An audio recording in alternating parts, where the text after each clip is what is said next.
Congratulations. You Thank did you. such a great job in this movie, Thank Emmy. you. And I have to say, I don't know who had more fun, you or Emma Thompson, because man, that's a toss-up. We did. I think we have the most fun characters, definitely in the book series, which I read. And I just love our brand of evil. There's so much kind of joy and happiness with being bad that you kind of is unexpected. So it was definitely a lot of fun. How did you work with Richard, I guess, to kind of create her and maybe even make her a little bit different than what she is in the book? I guess Richard really wanted her, because she's traveled the world so much, to be kind of worldly and sophisticated, and so he had a lot of input into kind of the general look of the character, and we worked together with a dialect coach and with Emma Thompson as well to kind of streamline the way of our kind of caster, southern, honey-soaked evil speech. So we had a lot of fun, and just being down in New Orleans, being around the voodoo and the Wicca down there definitely infused us a little bit. Yeah, what was it like there, even offset? I mean, my God, you guys, I hope you didn't get into too much trouble. We didn't. Our cast is mostly very young, and I'm like the man in the middle. Like, we have like Jeremy Irons and Emma Thompson, and then everyone else is 17, and then there's me. So I was kind of, the watchdog for all the kids. Oh, that's good. I'm Yeah. glad you were keeping an eye on all of them. And Ridley's look, wow. Well, looks. She has so many amazing, different wigs, the costumes, the glasses, this. Really, just getting into that. Did you have input into that the looks as well? Yeah, I had some input. I mean, obviously the people that created them were geniuses, so they didn't really need my input, my 2 cents. But I was in charge of the manicure. And Ridley's talons play a big part in her gesticulations, so I was in charge of nail painting. And you did a great job. Thank you. I did notice the nails. Thank you. I think you could come out with your own line. Thank you. You and OPI. They're even painted underneath. You need to Thank you. hook up. Excellent. It was very good. You know what? I'm going to try that. Tried really hard. It's most of my character development, really. It's reflected in the nail polish choices. It's important, Emmy. It's attention to detail. It is. It is. Working with this incredible cast, also, let's just talk about some of the veteran actors you get to work with. Jeremy Irons, Emma Thompson, Viola Davis, Eileen Atkins, Margot Martindale, et cetera, et cetera. What is it like for you as a young actor to be on a set with people like this? I just become a sponge. I just watch.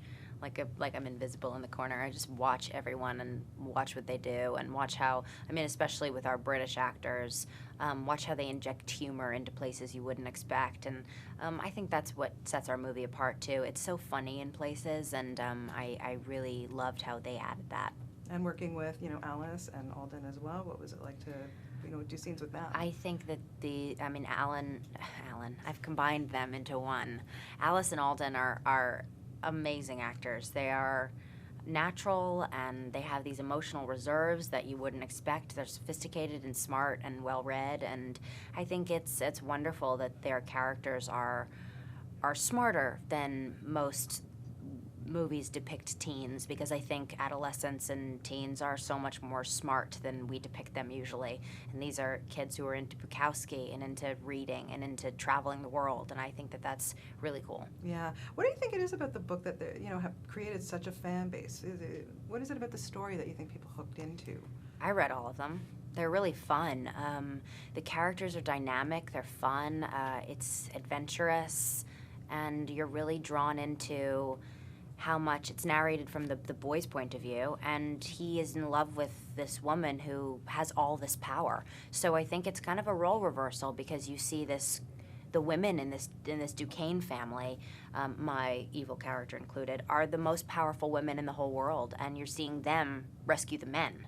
So it's just a kind of different, interesting twist on things. Does it come with pressure when you're doing a role that, so many fans are expecting something, or do you just put that aside and go, I'm just going to do what I think is best?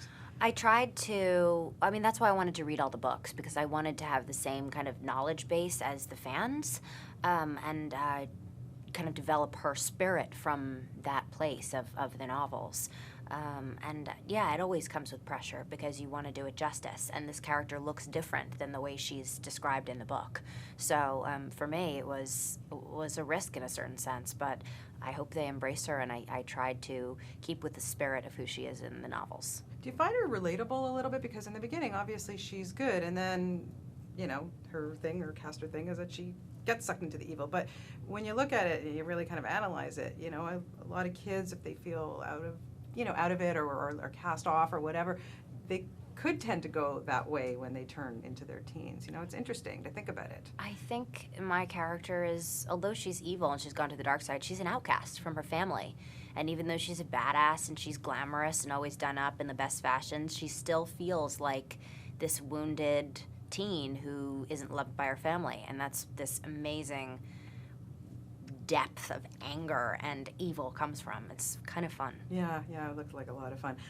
We have to talk Shameless because, oh my God, one of my most, favorite shows. I can't get enough of it. I wish it were more online. I could catch ahead. But just what I said to you, just when you thought Frank couldn't get any worse. My God, the stuff he's doing in this. It's going to get worse, too. How do you must have so much fun and just working with the actors that play your brothers and sisters, and just it must be a joy to work on that show. It is. Getting good material, getting to develop this character over a long period of time, getting to kind of probe the depths of this family's weird psyche is so fun, and all the kind of weird stuff that we get into and the weird situations, and I think that the season's going to go in a really interesting way. Working with our Canadian boy, Justin Chatwin. I know. Having fun with him. I love him. He's like my brother, my best friend, and I just adore him. He's the best. Yeah, it's great. Keep up the good work on that show. I love it. Thank you. And you just released an album this week, Sentiment. Yes. It's wonderful. I got Thank you. a chance to listen to a few tracks.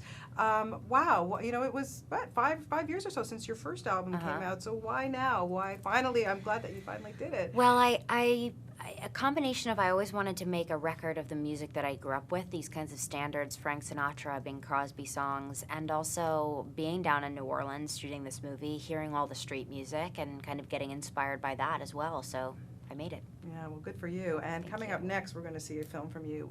You worked with Hilary Swank. Can you just tell me a little bit about that and working with her?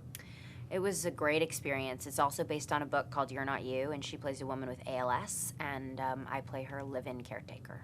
Wow, the heavy-duty stuff. Yeah. Yeah, well, look forward to that. Well, again, you did such a wonderful job in this. Thank and you. Keep up the good work and everything you're doing. You're just fantastic. Appreciate Great it. talking to Thank you. Thanks, Emmy. Thank you.